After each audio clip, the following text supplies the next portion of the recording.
ini Pak Sigit, yang menarik adalah ketika dilalah wis tuku hewan ya. Ternyata setelah mau disembelih itu terkena katakanlah PMK atau LSD. Nah, itu bagaimana menurut panjenengan, apakah itu tetap disembelih atau andaikan disembelih itu bisa dikonsumsi?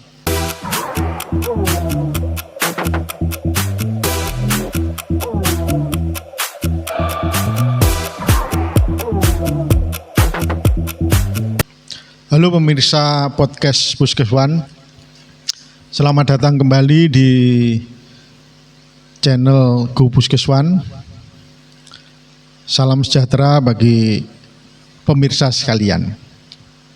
Kali ini dalam bincang kali ini kita akan membahas tentang Idul Kurban yang sebentar lagi akan kita laksanakan.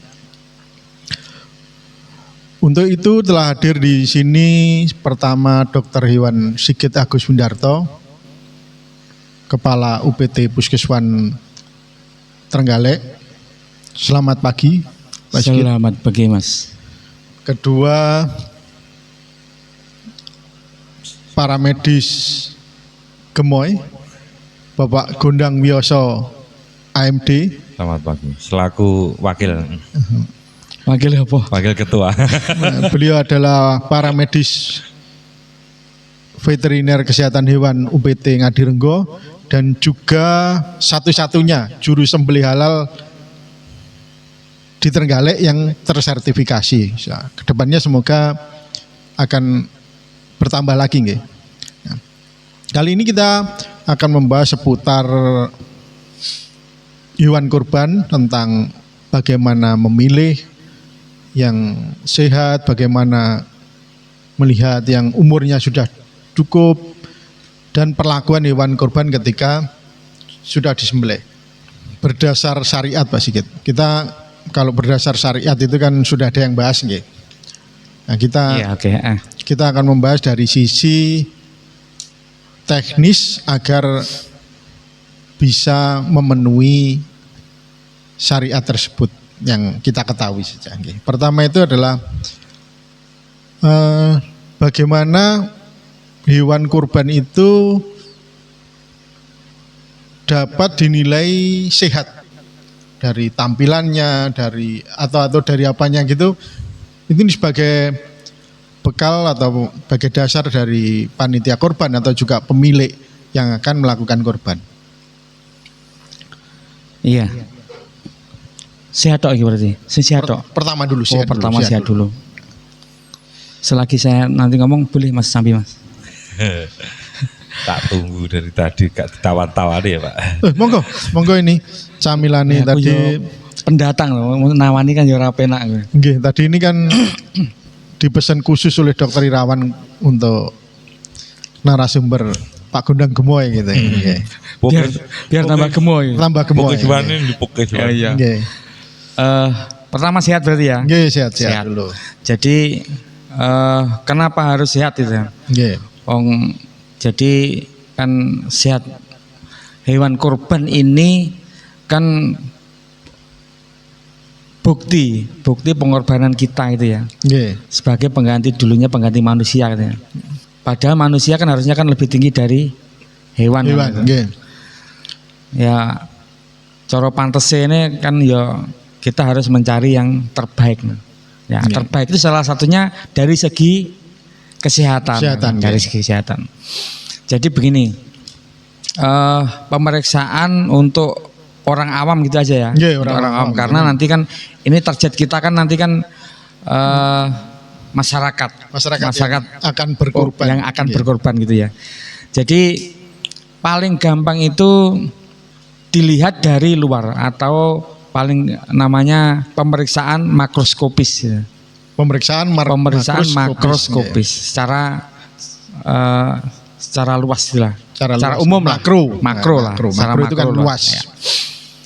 Jadi yang pertama itu kita lihat dulu saat dia berdiri itu posturnya kita lihat. Biasanya ternak itu lek sehat itu gak ngelentruk ini. Lek ngelentruk itu itu salah satu tanda Nggih. kurang sehat. Tidak kelihatan lesu. Nggih. Nah, oh, lek ngelentruk kelihatan Ngelentruk, lesu. Lek seneng sapi ku sing sapi gak sehat kan enek sapi bekungkung. Nah, itu punggungnya mekungkung. Iya, gitu. Nah, itu salah satunya. Jadi pertama dilihat dulu dari wajahnya. Kok wajahnya, kepalanya. Nggih. Kepalanya. Jadi jika ada beberapa pilihan itu yang pilih aja yang tidak ngelentruk. Nggih. Nah, itu langkah awal.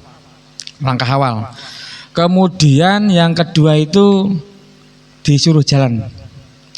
Ternaknya disuruh jalan. Dituntun.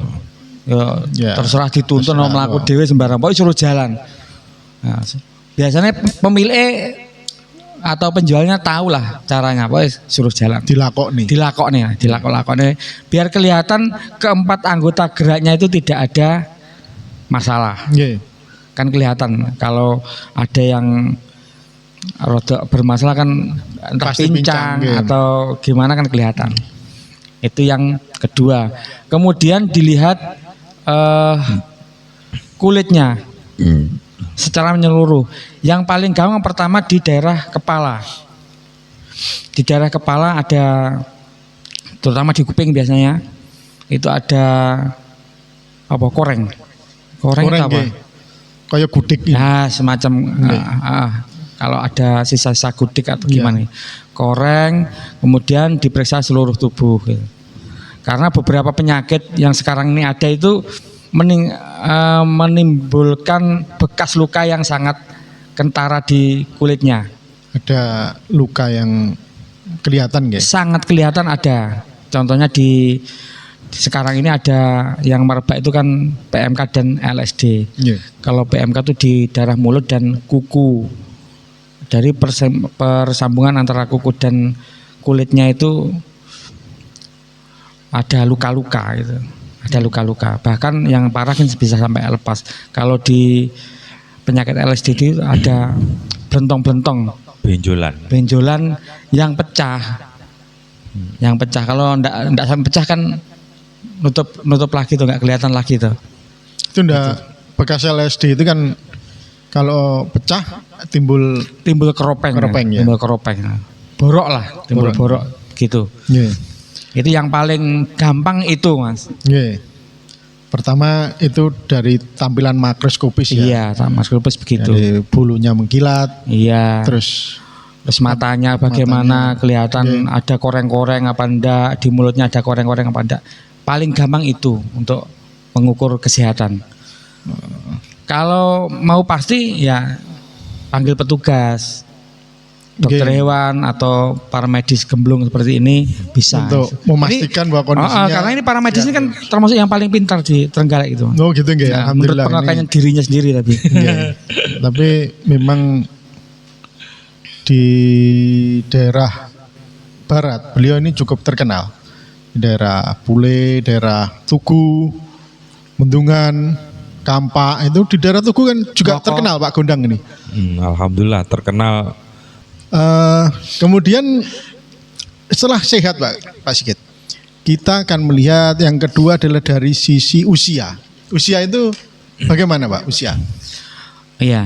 Usia yang pas untuk mulai korban sapi itu usia berapa? Jadi begini, seingat saya di syariat itu kan yang disampaikan itu kan ternak dewasa gitu ya. Ternak dewasa. Ternak dewasa. Lah, untuk menstandarisasi kedewasaan itu dibuatlah ukuran yang bisa diukur dari umur gitu. Dari umur itu kalau sapi 2 tahun ya. Kalau sapi 2 tahun, kalau kambing 1 tahun, kalau domba kayaknya lebih muda lagi bulannya. Itu yang saya baca seperti itu.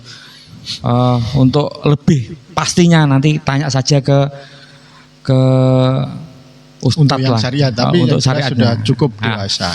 Jadi dari segi keilmuan tentang ternak itu bisa dilihat kedewasaan itu dari tanggalnya gigi bawaan gigi seri. Nggih. Itu lek wong ngarani poel. Nah, itu poel itu lo gimana? Iya, tanggalnya gigi kemudian tumbuh lagi. Nah, itu yang diarani poel. Gigi seri. Gigi serinya tanggal, seri apa seri toh? Gigi seri. Nggih. Wis mbah nanti lah. Kalau Pak Gondang seri. Seri. Seri apa paralel? Gigi seri ya. Nggih. Gigi seri tanggal satu pasang, dua. Nggih. Satu pasang. Setelah tanggal tumbuh. Gitu. Nah, itu bisa distandari bahwa dianggap itu sudah dewasa. Yang pasti umurnya pasti akan bervariasi karena tergantung makanan, tergantung perlakuan dari pemilik gitu ya. Nah, sekarang yang paling penting itu untuk mengetahui ini gigi seri tadi Ya. atau gigi yang permanen gitu lah. Kan masalahnya kan itu. Nggih. Kalau orang awam pasti ya enggak tahu. Enggak tahu pasti kan. Lek Blantik iso apal ya. Zaman ini kan untuk apal. Untuk para pemirsa yang mau berkorban itu kan paling enggak sedikit tahu lah, nggih. Bang. Ya, itu. Yang pertama Nggih. itu dari warnanya. Nggih, warna Atau sisa-sisa makanannya. Bersih atau kotornya dibanding gigi-gigi sebelahnya itu. Nggih. Itu yang pertama. Kalau dia tumbuhnya sudah lama, kemungkinan warnanya akan sama. Tapi kalau masih baru bisa kelihatan. Lebih bersih. Lebih bersih. Cara gidal rong enak. Ya muga-muga yang nonton ngerti lah gidal itu apa. Nggih, jadi kerak Kerak apa? gigi. Karies. Karang gigi apa? Karang gigi keris. Semacam itulah. Iya. Nah, itu yang pertama. Nggih. Yang kedua ini lebih bisa dibedakan dari bentuknya. Bentuknya itu lebih lebar dari gigi yang lain. Kemudian apa nih ini? Ujungnya. Ya. Ujungnya itu lebih datar. Kalau yang gigi seri itu lah agak gini ya, agak meringis-meringis gini. Kalau yang sudah gigi permanen itu lebih datar ini. Lebih datar ini. Nggih. Lebih datar gitu. Itu yang paling mungkin bisa digunakan untuk acuan gitu. Paling gampang itu. Yang jadi masalah itu kadang-kadang kan yo enak sing nakalan ya. Ya Pak. Dicopot paksa. Nakalan. Jadi sebelum waktunya tanggal itu dicopot paksa biar dianggap bahwa itu sudah poel. Ya itu sudah di luar kemampuan kita ya. Sudah di luar kemampuan. Di luar kemampuan Iku, kita. Cara wong ngono dosane dipek dhewe. Ya wis. Karo sing roh-roh liyane ben dipek bareng-bareng. Nah, sedikit kembali ke tadi yang sehat tadi, saya lupa menanyakan bahwa di Indonesia saat ini ada 2 penyakit hewan yang lagi merebak nggih akhir-akhir ini, yaitu PMK dan LSD. Bagi masyarakat itu ciri PMK ini napa Pak Git, yang umum saja? Kembali dari namanya Mas ya. Nggih, PMK. Kan PMK penyakit, M-nya mulut, K-nya kuku, penyakit mulut dan kuku gitu ya. Jadi penyakit ini kalau di mulut itu cara manusianya itu sariawan ya. Sariawan tapi parah.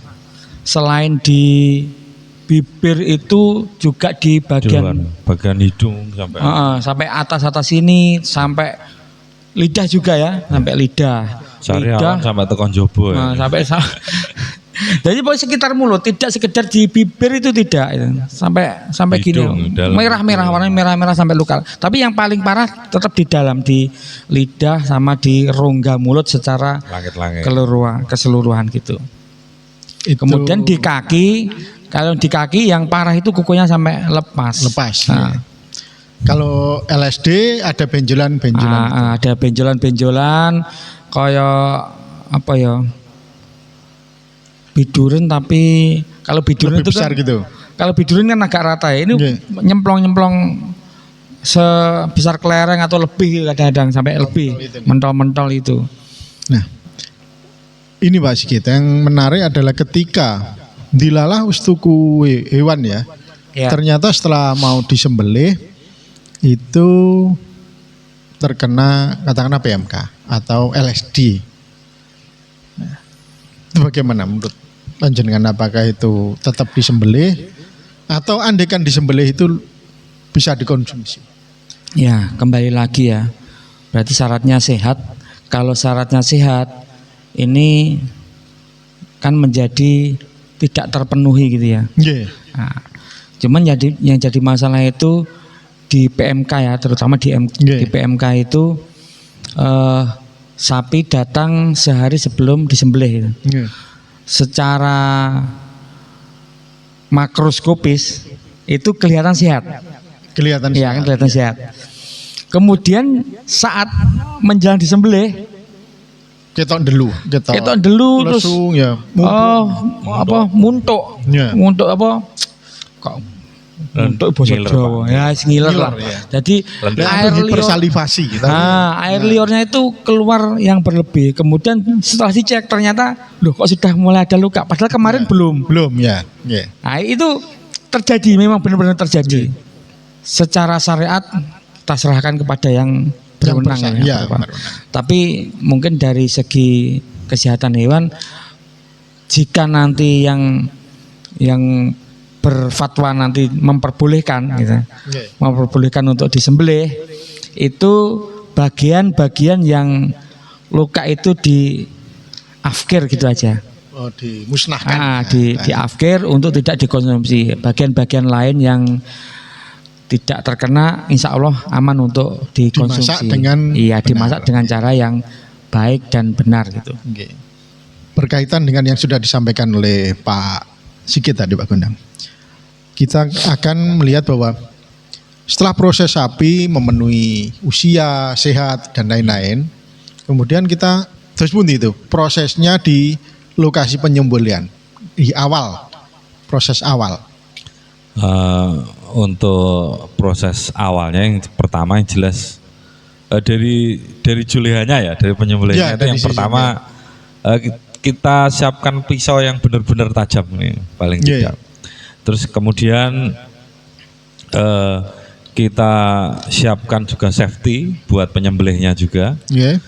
Terus kemudian persiapannya juga cara merobohkan sapinya juga harus keserawan. Jadi cara yang aman. Saya udah keserawan nih apa? Nggak ngerti. Keserawan. Keserawan. Kamu jelaskan keserawan nih apa? Keserawan itu kesejahteraan hewan, Pak. Jadi memperhatikan kesejahteraan hewan itu. Jadi jangan dijegal, jangan pulau soro mati sembelih kok.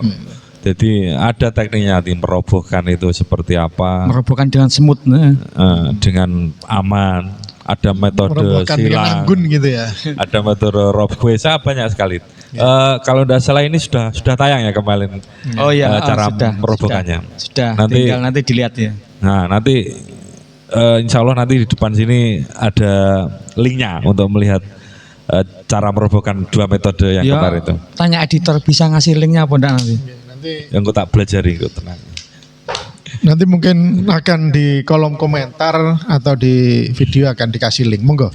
Oke. Jadi yang pertama tadi pisaunya juga harus tajam.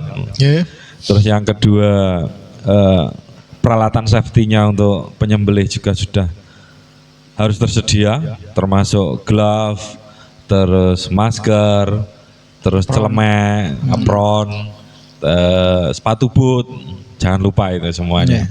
Terus yang ketiga, metode cara merobohkan juga harus benar seperti yang kita bahas tadi. Insya Allah nanti linknya akan di-share juga. Atau taruh di deskripsi nanti ya. Ya, mungkin sementara persiapannya itu dulu. Kalau gini, ada yang bilang bahwa pada saat menyembelih hewan, itu hewan tidak diperlihatkan hewan yang disembelih. Itu bagaimana itu? Maksudnya gimana, lokasinya gimana itu? Jadi ini terima kasih, pertanyaan yang sangat luar biasa ini sekali dari MC kita hari ini. Jadi memang host ya, MC host. Acara dangdut. Jadi memang benar ini tadi ketika antara hewan yang disembelih dengan ketemu dengan yang belum disembelih, timbul suaranya saja, tidak perlu dilakukan. Timbul suaranya saja itu bisa menyebabkan stres, Pak. Jadi kalau bisa untuk tempat penyembelihan Ya. dan tempat penampungan itu agak jauh. Misalkan kok areanya tidak memenuhi syarat, tidak bisa terlalu jauh, mergo mepet area nih, ya Ya. dibikinkan kayak apa ya, tirai untuk menutupi. Jadi tidak sampai terlihat. Bukan hanya itu saja, Pak Abed. Ya. Ketika menyembelih itu mata hewan kurban harus ditutup dulu.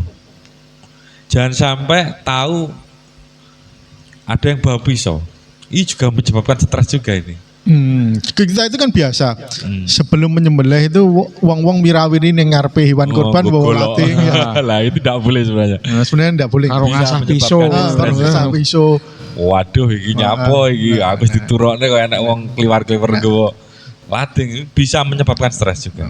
Kita meneruskan yang tadi bahwa itu sudah dipersiapkan. Tempat sudah dipersiapkan antara tempat penampungan dan tempat penyembelihan. Kemudian setelah sapi dirobohkan, kita bicara tentang syariat dari sisi juleha ya. Ya. Syariat bahwa bagaimana posisi sapi dan bagaimana proses penyembelihan itu. Jadi untuk proses penyembelihan, posisi sapi itu untuk kaki dan kepala menghadap ke kiblat. Posisinya. Kepalanya posisinya di selatan itu, sunahnya di selatan, di utara juga tidak apa-apa. Ini Yang penting kepala menghadap kiblat. Ya, ini Kakinya maksudnya. kakinya, terus kepalanya itu menghadap kiblat juga. Posisi di selatan bisa, di utara bisa. Ini sesuai pelatihan yang saya pelajari ya. Jadi mungkin ada beberapa mazhab yang mungkin beda ya, karena saya tahu, saya pernah lihat di YouTube itu di Mekah pun kalau menyembelihnya itu kan ya ada yang metode bukan, ada yang tidak langsung dipotong, itu juga posisi harus mengarah kemana. Kebetulan kemarin saya ketemu salah satu tokoh MBC Trenggalek. Jadi ilmu fikihnya itu ternyata tidak ada menghadap. Fikihnya sembelihnya. Wajahmu nggak kelihatan, Om. Oh, ke sana, Pak. Jadi menurut ilmu fikihnya itu, menurut NWC Trenggalek itu, fikih ini gak enak, Mas. Harus menghadap kemana, itu sebenarnya tidak ada. Yang Tidak pertama syaratnya itu Islam dulu. Yang menyembelih Sapinya. Islam. Ya, yang menyembelih orang Tak Islam. kira sapine Islam. Orang Islam. Jadi, gak enak, Mas. Makanya kalau jenengan lihat di Mekah, di Madinah itu menyembelihnya pun tidak harus arah kiblat. Ning mergo iki masyarakat Indonesia 90% itu apa? Muslim. Jadi kita adukannya untuk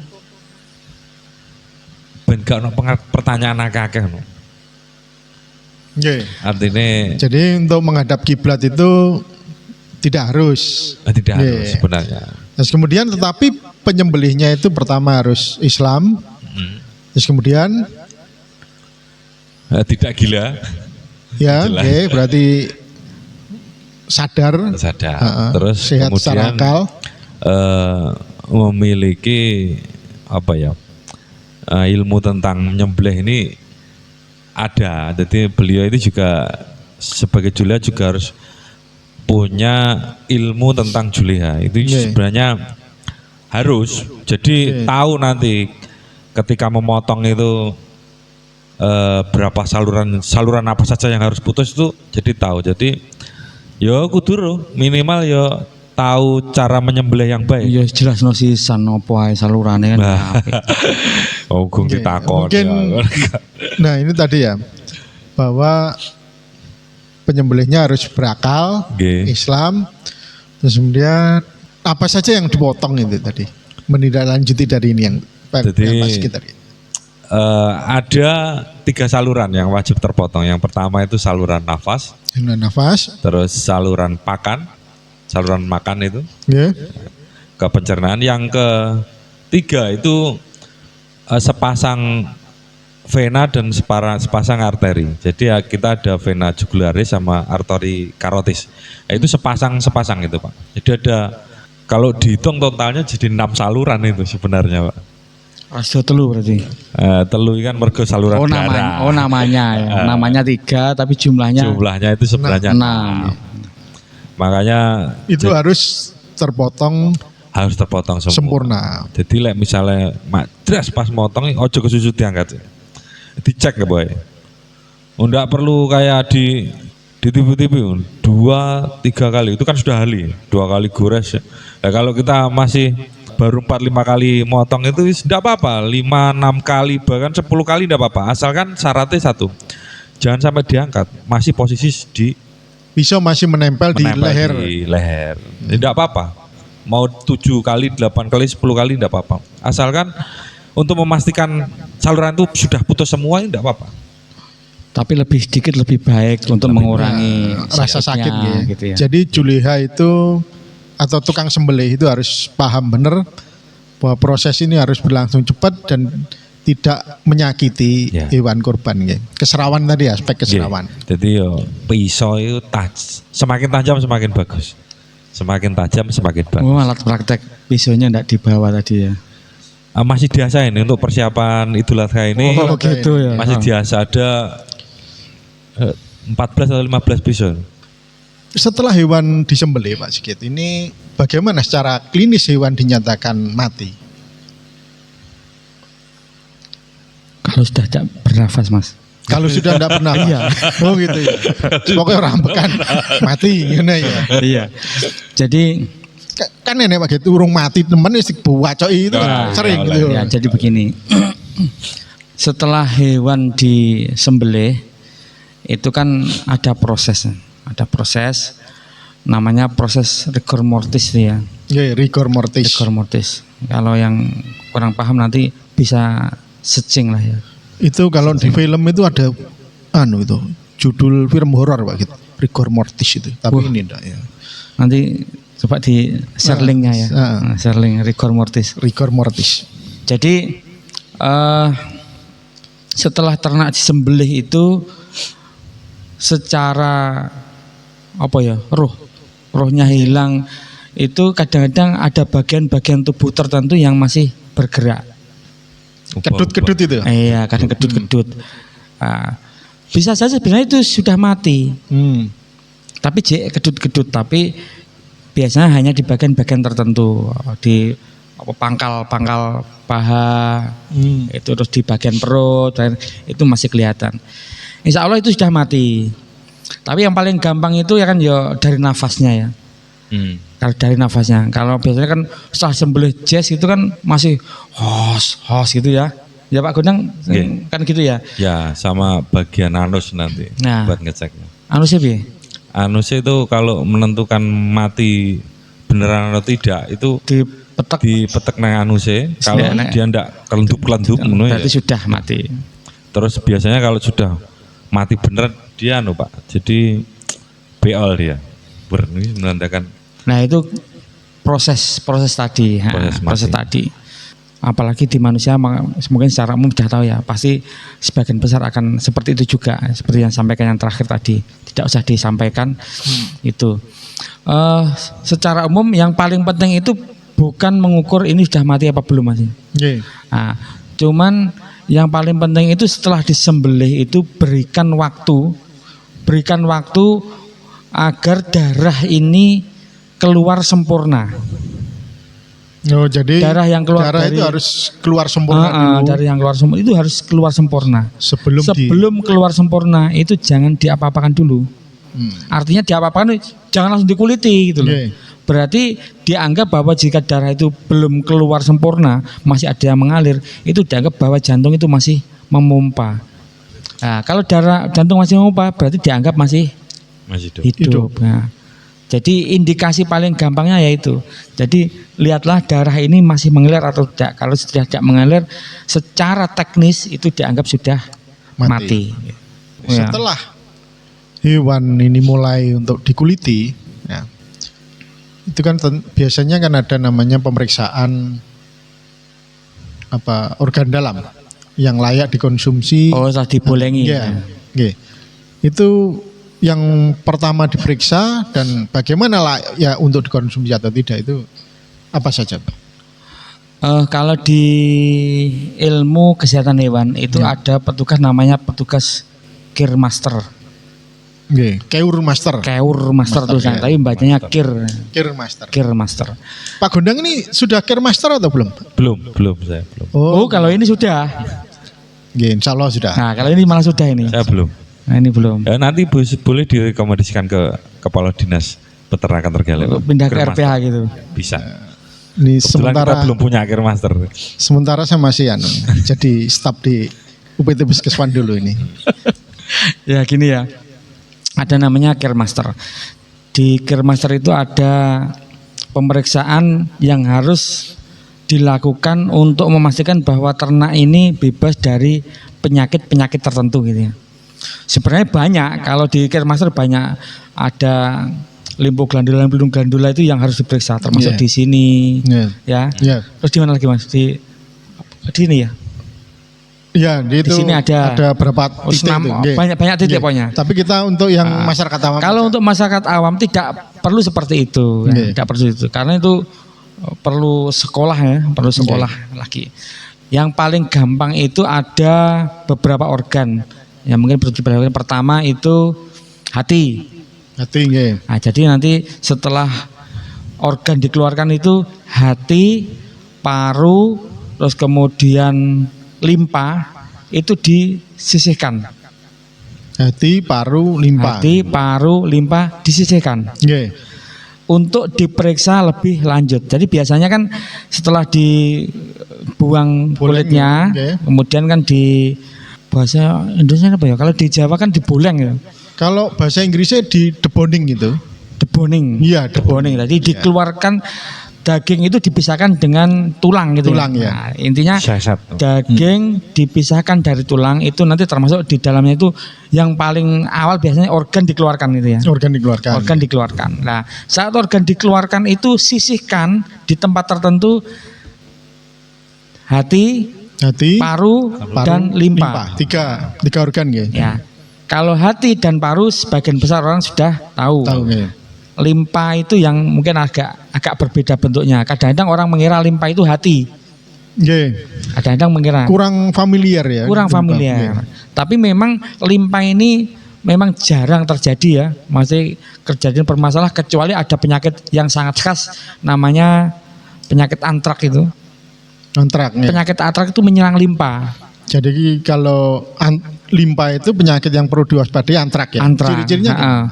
Jadi ciri-ciri limpa yang terkena penyakit antrak itu dia itu warnanya menghitam dan rapuh. Biasanya secara umum kan kalau organ itu kan kenyal gitu. Kenyal ya, elastis gitu ya. Kalau sudah kena antrak itu dipertek nih kayak iki, prek langsung hancur, gampang hancur. Ditekan itu hancur. Krepes. Tidak terasa krepes tapi kayak lunak, langsung hancur. Kayak godir. Nah, persis godir. Oh, tahu godir? Godir. Saya itu lebih di bawahnya jelly. Boleh godir si atas ya. Kan jelly kan masih keras. Ya. Lek godir ya seperti godir. Kayak godir. Jelly sing rada kenyal. Nah, jelly kan rada kenyal. Godir. Paling pas godir lah. Itu. Jadi kalau sudah ditekan rapuh, ya sudah dimingkirkan. Malah ini yang repot ini malahan. Karena selain limpa, berarti bisa dipastikan seluruh dagingnya itu sudah tercemar oleh antrak. Tidak bisa dikonsumsi. Berarti sudah tidak bisa dikonsumsi. Harusnya tidak bisa. Tapi dalam kasus ini jarang Mas. Kalau hewan yang kelihatan sehat terus kemudian disembelih ternyata kena antrak itu jarang sekali. Jarang sekali. Mungkin di Trenggalek juga terakhir tahun berapa Pak sih kita ada kasus antrak? Saya ingat dicurigai. Ya, suspek. Dicurigai. Tahun berapa ya? Sebelum 2020 pokoknya. Rata-rata. Jadi kan sudah di sini. Oh ya sudah, saya sejak 2005. Jadi masa itu pernah ada dicurigai itu. Jadi dicurigai pernah di daerah kecamatan ini, Tugu. wilayah ini. Kecamatan Tugu. Oh. Itu dicurigai. Masih suspek ya? Iya. Loh, ini Pak Gondang ini kabar-kabarnya mau mutasi ke Kecamatan Tugu ini? Ora toh Mas, pangganan. Saya sudah positif dimutasi ke Pogalan Mas. Wilayah kerjanya kan bisa saja Pak di Kecamatan Tugu. Di luar jam kerja. Oh gitu ya. Jadi alhamdulillah kita punya Pokeswan ya, Mas Kit ya. Jadi setiap puskeswan itu tiap kecamatan sementara ini alhamdulillah ada 7 puskeswan. 7 puskeswan. Jadi tidak perlulah kita oyol-oyolan. Jadi ketika ada kasus di daerah tertentu, sekiranya hanya bukan penyakit BHMS atau zoonosis itu sudah ada petugas-petugas. Iya. Jadi ada dokter hewan plus para medisnya. Pak. Rukun ya. Rukun. Alhamdulillah. Lah rukun kan yo ora kudu tukaran to. Tukaran barang ya gak apa-apa. Iya gak apa kan kadang-kadang biasa. Kan kalau Pak Gondang itu kan cukup menarik ketika dia dengan Dokter Adit itu selalu membantah, tapi juga dia samina wa ta'na sama dia itu. Takut dia, tapi yo bantah aja. Untuk hal-hal tertentu mungkin oke lah. Saya bukan takut ya, saya lebih ke menghargai. Menghargai, menghormati, menghargai maupun menghormati. Jadi saya juga kadang ya berani sama Adit. Saya kasih contoh seperti ini. Dang, kelambi dikak kayak ini, tak getak Pak, getak. Kelambi kok ting selengkren yang gak kursi ini, tak getak Pak. Ya Dit, maaf saya bilang gitu. Jadi Pak Gondang ini cukup menarik ya, ketika dia pelayanan dia merupakan asisten dari Dokter Irawan, Pule, Dokter Fitri Irawan. Ketika dia vaksin dia asisten dari Dokter Luki. Dan ketika dia melakukan kegiatan lain berkaitan dengan puskeswan, itu dia asisten dari Dokter Adit. Jadi masih merupakan satu-satunya. Tambah lagi, ketika jadi Juleha dia merupakan asisten dari Pak Suyitno APT. Jadi beliau alhamdulillah terkenal cukup cerdas ya. Cukup cerdas, cukup menarik sekali. Ini cukup menarik sekali Pak Gondang ini. Ya. Jadi bisa dikatakan all round ya, all round. Saya insya Allah saya bisa bekerja dengan berbagai banyak karakter. Jadi mengikuti siapapun, kalau saya mau bekerja dengan siapapun, ya saya ngikuti saja. Iya, terkenal bisa ngomong sama dokter-dokter itu dia bisa ngomong. AMD ya. AMD. Apa Pak? Ahli dokter ya. Makanya ada gelar AMD. Ini tolong nanti kata-kata ini di garis bawah gitu. Di garis bawah malah. Ya. Oh, dilanjutkan tadi ya. Yang setelah pemeriksaan tadi ya, pemeriksaan. Tadi setelah limpa ya. Limpa yang paling jarang terjadi, tapi kalau terjadi yang kemungkinan akan parah gitu ya. Limpa. Kemudian yang kedua hati, Mas. Pemeriksaan hati. Pemeriksaan hati itu kita curigai jika ada cacing hatinya. Jadi cara meriksanya nanti ditaruh di tempat tersendiri gitu ya, terpisah dari yang lain.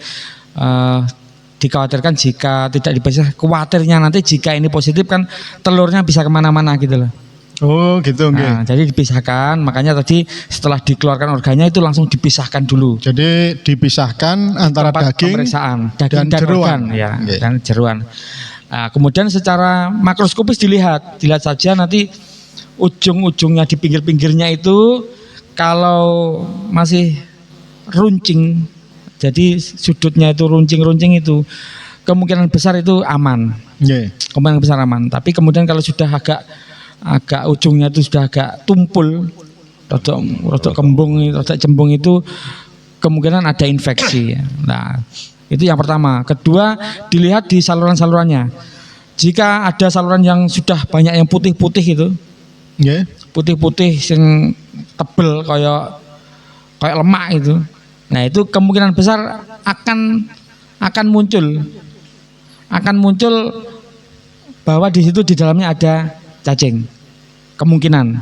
Nah, untuk memastikan disayat pakai pisau. Sayat pakai pisau. Jadi di daerah terutama yang kalau dibalik kan hati itu kan numpuk-numpuk gitu ya.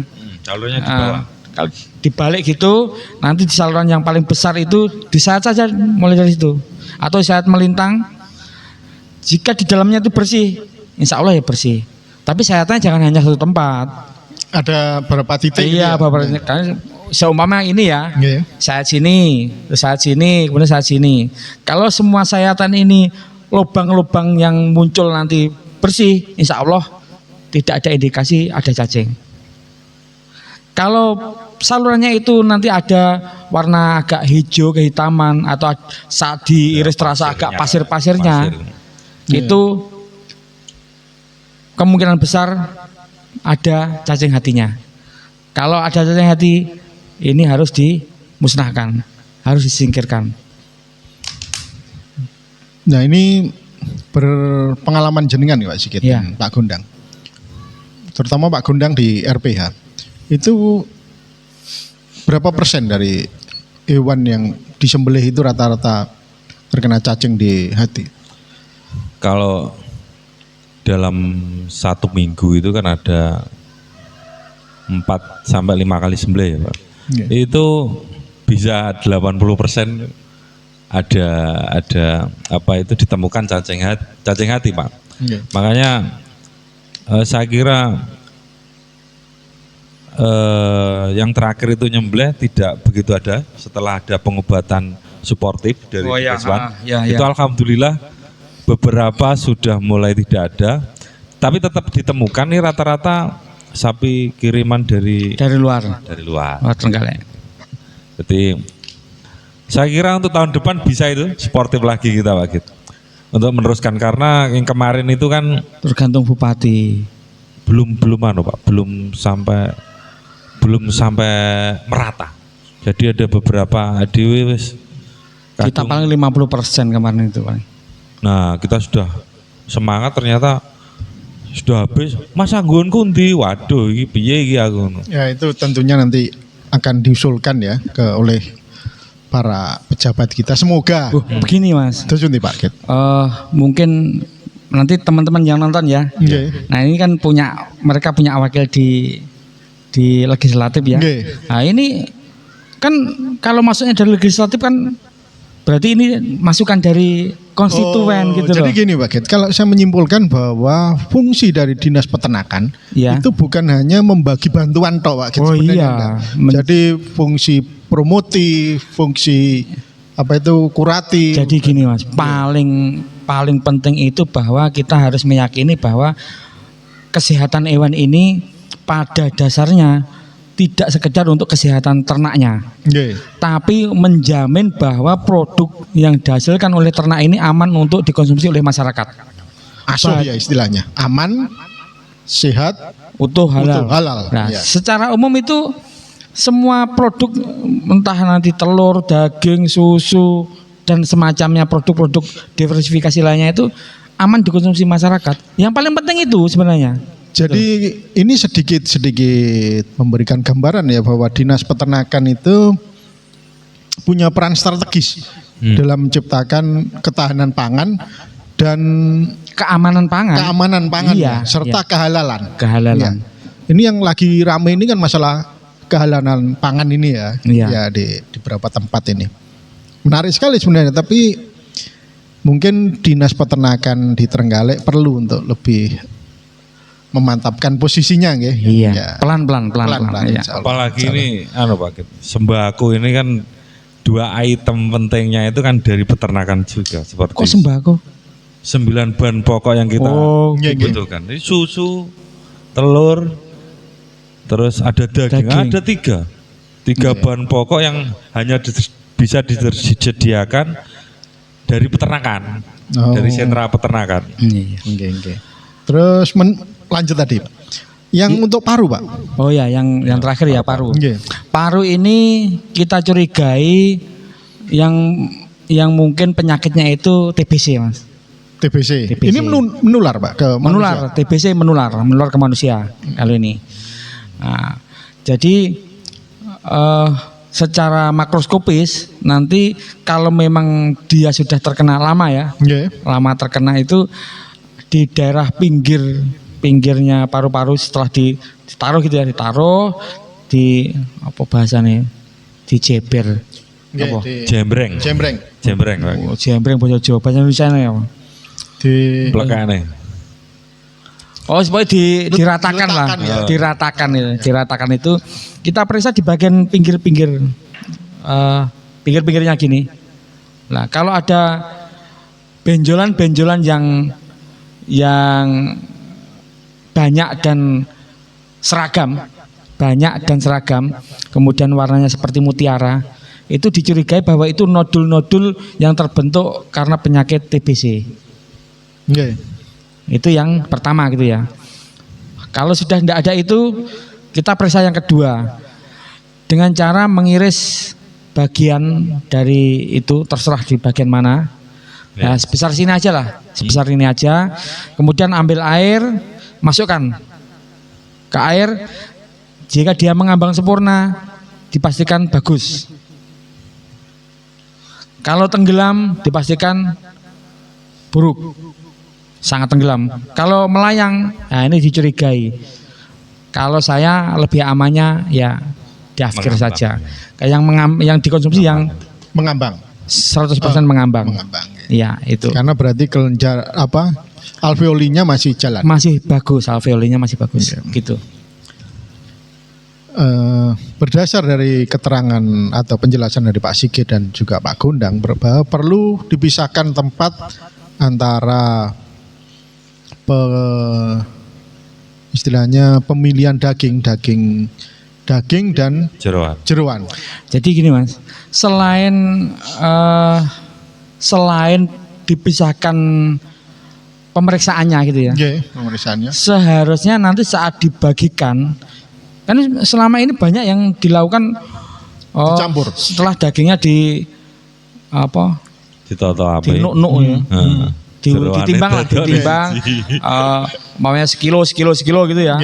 Setelah selesai semua, kemudian jeroannya itu juga dibagikan, langsung ditaruh situ. Nah itu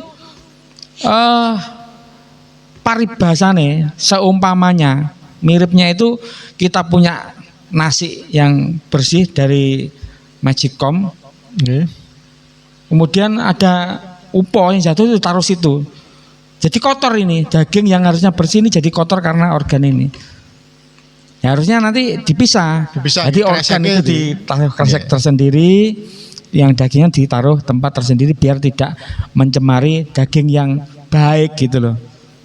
Gitu. Jadi sebenarnya ini kami himbau untuk panitia korban ini untuk konsen di situ ya. Biasanya mereka itu kan kadang-kadang kita lihat baginya di bawah yang kotor gitu. Kan eman-eman daging yang harusnya bersih bisa dikonsumsi karena ketidakprofesional panitia menjadi kotor kan eman-eman gitu loh. Eman-eman. Mungkin ini perlu menjadi konsen petugas-petugas yang menjadi panitia penyembelihan hewan kurban. Semoga ini makin lama makin baik gitu makin baik ya, gitu. Sok ketbian ngono-ngono ae. Iya. Demikian tadi yang perbincangan kita tentang hewan kurban, mulai dari pemilihan, menentukan usia, proses penyembelihan, dan pemeriksaan setelah penyembelihan dan pengemasan. Sekilas seperti itu. Apabila pemirsa ada yang perlu ditanyakan, ada kritik atau saran, bisa di kolom komentar. Terima kasih atas reviewnya. Matur nuwun. Assalamualaikum warahmatullahi wabarakatuh. Waalaikumsalam warahmatullahi wabarakatuh. Jangan lupa subscribe Mas. Subscribe. Share, komen. Like. Like-nya jangan lupa. Jika like lo ya, jika like. Tapi semoga ini akan banyak like lah ya. Like, komen, subscribe, and share. dan share. Oke. Matur nuwun semua guys.